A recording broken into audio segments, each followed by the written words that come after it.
Welcome to the 14th episode of the All About series. Here we will talk about the IPO of Anthem BioSciences Limited. Basically, this will be summarization of the prospectus that has been released by the company. The RTA for this company is KFIN and it is going to be listed in the main board of BSE as well as NSE. Now we'll speak about the disclaimer in terms of saying that I am not registered with any regulator in India like RBI, CB, etc. You can read the detailed disclaimer on the screen in front of you. Now I'll speak about the company in detail. The issue details would be the IPO from 14th July to 16th July. The issue size is 4.40 crore shares of rupees 2 each. The minimum lot that one can apply for is 26 shares, which comes at around 14,820 rupees at the upper cutoff price. Upper cutoff price band is the price band is from 540 rupees 540 to 570 rupees. There is an employee reservation in terms of discount of rupees 50 for those who apply through the employee quota or employee reservation. Now we will talk about the brief of the company. This company was founded in 2006. This company is in the business of new chemical entity and new biological entity. There are basically this company gets contracts from other pharma companies to do research development and manufacture, etc. As we go along, we'll see more in detail about this business of the company. They are presently having two manufacturing facilities which are up and running. The both of them are in Bomasandra, which is in Karnataka. The third one is under construction in Arovalli, which is also in Karnataka, which is likely to get commissioned by the end of this year, that is 2025. In terms of usage of money or revenue received through this IPO, the sellers will get the money collected as this is a full 100% OFS as we see in the prospectus. So no money will come to the company; it will go to the sellers who are involved in the offer for sale for this IPO. Now we'll take a brief look at the financials of the company in terms of the business mix, etc. Now, if you see, there is a table here on the screen in front of you, which talks about the split up of the business in terms of revenue. The main business is CRDMO, that is contract research development and manufacturing operation. Here, from 2022-23 to 24-25, we plot the value in terms of revenue. It was 808 crores in 22-23, followed by 1083 crores in 23-24, followed by 1506 crores in 24-25. So basically, this constitutes about 76%, 76.5% in fact, and 76.3% in 23-24, and in 24-25 it is about 80%. So you can roughly say the CRDMO business is between 75 and 80% for this company. The remaining business is specialty ingredients business. In terms of amount, it is 248.83 crores for 22-23. 23-24 it is 336 crore. For 24-25 it is 338 crores. And in terms of percentage, it will be around 20 to 25. That is the remaining business in terms of revenue. So 23.54% for 22-23, 23.69% for 23-24, and 18.35% for 24-25. If you see, this graph represents the business in terms of how much is the share of CRDMO and how much is the share of specialty ingredients, which is used for manufacture of pharmaceuticals. Now the company basically caters to small biotech companies, medium biotech companies, and large biotech companies. The small biotech companies which outsource contract on CRDMO to this company constitutes 85.28% in 22-23, 85.19% in 23-24, and 87.1% in 24-25. That means roughly you can say about 85% of the business comes from small biotech companies. The breakup of the CRDMO business, the total value we saw in the earlier slide a few minutes back in this presentation. The breakup is between R&D, that is research and development, and D&M, that is development and manufacturing. For R&D, it is 173.14%. 173.14 crores, which constitutes 21%. In 23-24, it is 185 crores, which is 17%. In 24-25, it is 200 crores, that is 13% of the total CRDMO revenue. And for D&M, it is 634.95 crores. So you can say 635 crores, 897.6 crores, 1305.51 crores, which constitutes 78.6%, 82.9%, and 86.7%. So this very clearly shows that out of the CRDMO business, R&D is about 20%, 15 to 20 if you go to see in terms of percentage terms, and the development and manufacture is about the remaining 70, 80 to 85%. So R&D is less represented, D&M is more. So in terms of revenue and in terms of patent, this is something that one should remember. As we go along, we will see in detail about these two aspects. The next would be the breakup of business across the countries. So if you see, we have made four divisions, that is North America business, Europe business, India business, and other business. North America and Europe together gives about um, about 80 about 75 to 80% comes from North America and Europe. In terms of the breakup, further breakup, North America has reduced substantially from about 47% to about 26%. So the company is rightfully so, because of all the tariffs and other things, where the impact seems to have been lessened because of the less business coming from North America. It is only 26%, while Europe business increased from about 29% in 22-23 to about 55% in 24-25.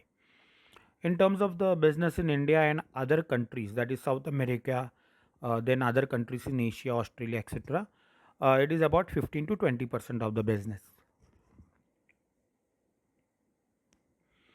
Now we will look at the factors which influence the growth of the company in terms of better revenue, better profit, etc. So here we will talk about the factors which could be counted as strength or weakness depending on which way you look at the coin. First is the geographical concentration. This is plus as well as minus. The geographical concentration is in one particular location presently as we speak, because both the facilities out of the three is located in Bomasandra, which is operational. So which is again one particular location in Karnataka. So any issue in that particular location, that is Bomasandra, could create an issues for the smooth running of the company. The third facility, manufacturing facility, is also in Karnataka, but in a different place, as was mentioned earlier.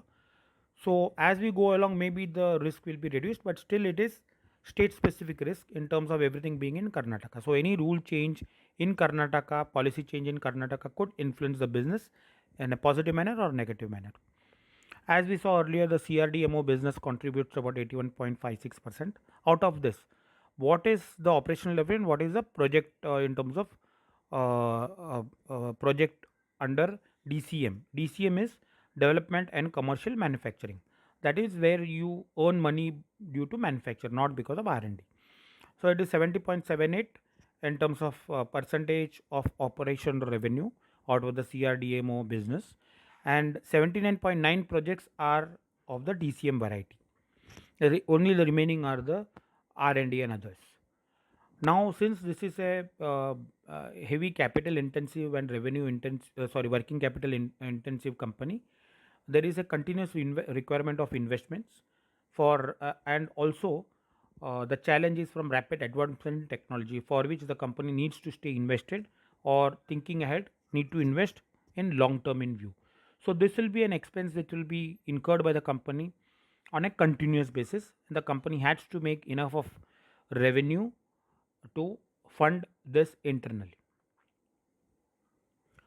Next would be the raw material price. Since the number of supplies are limited and the raw materials also are controlled by these few suppliers, there could be issue with respect to the cost price of the manufactured product because of the influence of the raw material price in certain terms of it going up or down. As far as credit rating is concerned, the main company, that is the company which is coming out as an IPO, for long term and short term debts incurred or taken by the company from the banks and others, is ICRA AA minus with a positive outlook, and for short term it is ICRA A1 plus. For credit rating of the subsidiaries of this company, it is ICRA AA minus with a positive outlook for long term, and for short term it is ICRA A1 plus. In terms of insurance, the company is insured, but at times it may be inadequately insured, as is mentioned in the prospectus. So this is something that the company officials needs to ensure that they are adequately insured, so that there is no extra burden of funds coming into the company in case of any eventuality. Next would be the legal proceedings that we can talk about.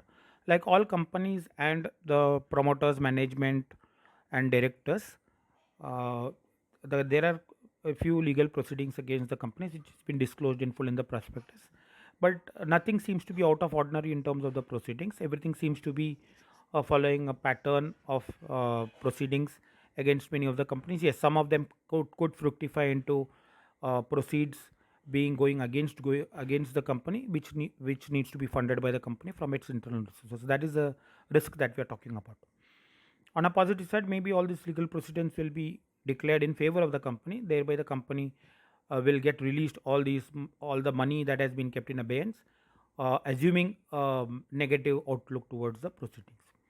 Next, and more important from the pharma industry point of view, is the governmental policy or government rules and regulations, tariff, etc., which here, because the company is having a global footprint, any changes in tariff, taxes, policies in any of the countries where they are doing business, like North America region or Europe region or in India where the manufacturing is located, would create a positive or negative impact in the earnings of the company.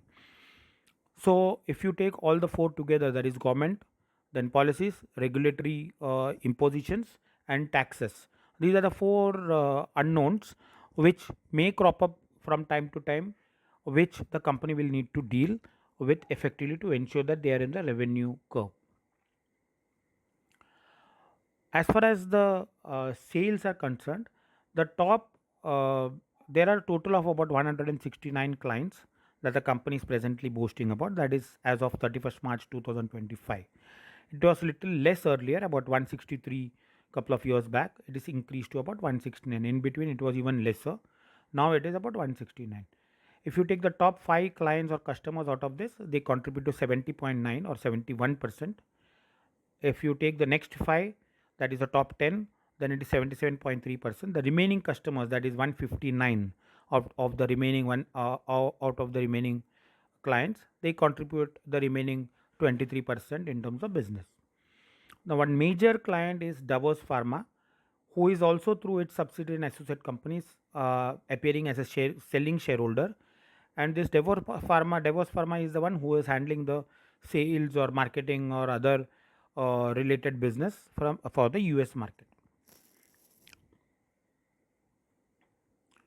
Next would be the patent protection. There are several patents that the company has taken in the past few years of operations. Some of them are challenged, some of them are clear in the name of the company.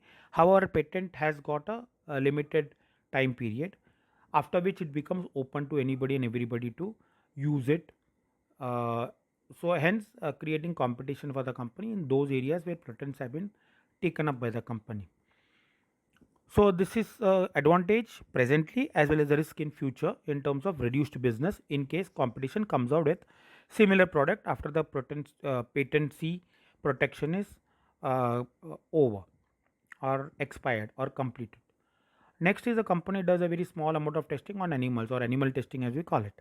So here there could be issues with respect to PETA and other such organizations which may talk about cruelty to animals. Maybe there is law floated by any of these jurisdictions where the company is operating in, which may stop the company from indulging in whatever little animal testing they are doing. This could create issues with respect to research and development in terms of testing, the final round of testing on animals. So this is something that one should be wary about. Next comes the capacity utilization. As far as capacity utilization is concerned, the company is in a cyclical business, and also there are some periods in time where where the capacity required is very high as compared to what is the current availability. Also, sometimes the capacity required is so low that the capacity that is available with the company itself is not utilized fully. So COVID is an example where the utilization was more utilization was required to be put in. So they had to actually uh, take the assistance of several smaller organizations to get the final product completed. In terms of the capacity utilization for the main two businesses, that is custom synthesis and fermentation. In terms of customer synthesis, about 78-79%, so you can say close to 80% capacity is being utilized. Fermentation, it's about 48-49%, so only about 50% is utilized as we speak. Should you find this video informative and educative, kindly pass it on to your friends and relatives. Please press on the like button and subscribe to this channel. Should you have any queries, suggestions, or doubts, you are welcome to contact me at ramkbharose@gmail.com. That is RAMKBHAROSAY@gmail.com. Thanks.